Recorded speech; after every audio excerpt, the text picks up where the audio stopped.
I'd be willing to say the last 4 or 5 days here at Wright State University have been the safest this campus has ever been. As an alum of Wright State University, I cannot tell you how proud I am of my alma mater for the way they stepped up and supported the NATO 2025 Parliamentary meeting here in Dayton. We needed over 300 public safety officials to come to the Dayton area to help out with security for the event. If there was anywhere to stay, Wright State's a perfect place to do this at.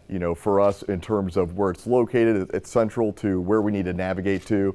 The resources that are here and the accommodations are fantastic, but you also have with the housing where it's situated for our safety and security, it really means a lot to us to be able to, we could park our cruisers kind of off to the side, they're hidden, they're out of sight. The theme that I've heard again and again from our folks is that when they are done with their shift for the day, they come back here, they're treated well, they're supported, they're fed, and they get a good night's sleep. And again, that's so important as we go back into the NATO village and keep everybody safe.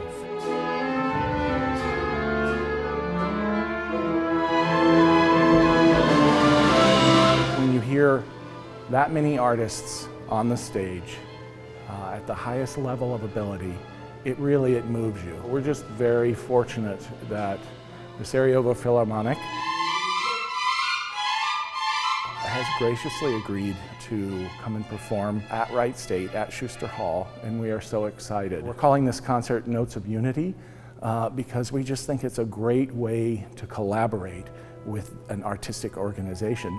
The arts is all about collaboration. It's a phenomenal thing to have these musicians collaborating not only with the Dayton Philharmonic Orchestra, but to be able to collaborate with different things on campus here at Wright State and at the School of Fine and Performing Arts.